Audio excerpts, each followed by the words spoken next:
السلام عليكم ورحمة الله تعالى وبركاته، متتبعين ديالي القدام والجداد. اليوم نشارك معكم هاد المادلين، راه كيجيو زوينين وصحيين، ما فيهم لا دقيق ابيض لا ياغورت لا حليب لا والو. غير جربوهم وغيعجبوكم، راه كيجيو خفافين وفي نفس الوقت صحيين للوليدات.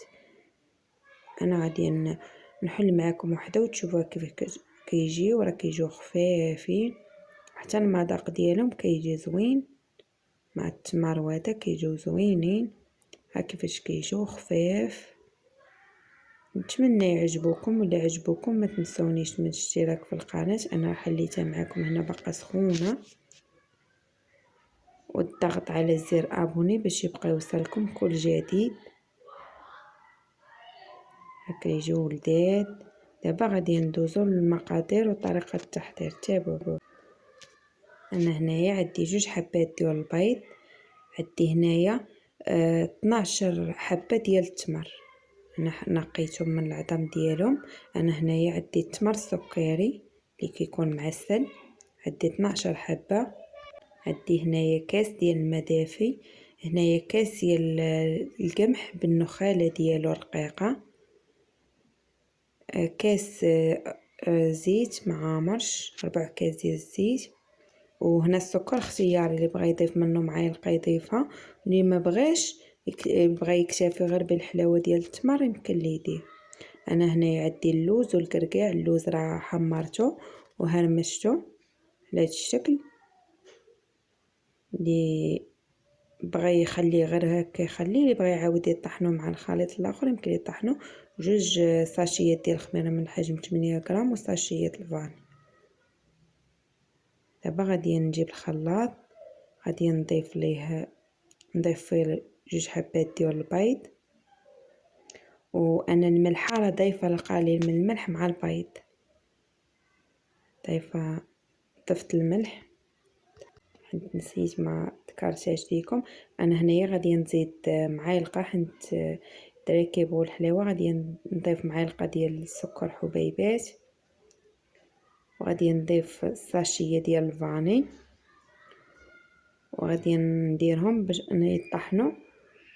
بعد ما يتخلط ليا البيض والزيت والفاني والملح مزيان، عادي غادي نضيف ليهم الكاس ديال الماء دافي.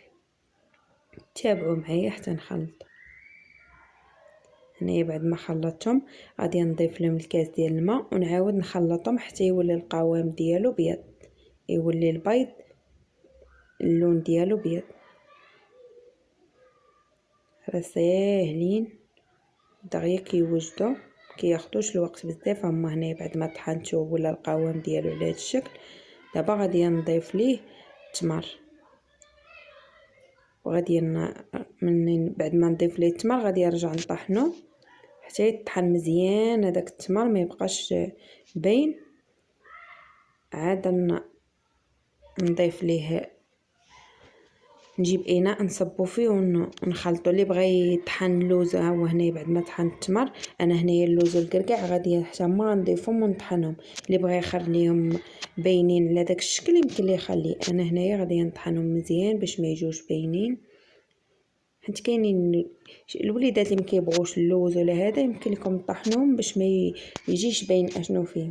اللي كيبغي اللوز والكركاع يمكن ليه يخليهم يكتفي بهم على هذا الشكل بلا ما يعاود يطحنهم. انا هنايا غادي نعاود نطحنهم. بعد ما غادي طحنتهم مزيان غادي نجيب اناء او ولاو على هذا الشكل. دابا غادي نجيب شي اناء ونصب فيه الخليط ديالي ونضيف ليه الخميره والطحين القمح. هنايا عندي القمح بالنخاله ديالو، النخاله غير رقيقه. دابا نضيف 2 ساشيات من حجم 8 غرام. دابا غادي نضيف الطحين تدريجيا. واخا يبان لكم القوام ديالو راه ثقيل وهذا، راه كيجيو خفاف. نتمنى يعجبوكم. الا عجبوكم ما تنسوش الاشتراك في القناه والضغط على زر ابوني باش يبقى يوصلكم كل جديد. تابعوا معايا الفيديو حتى الاخر.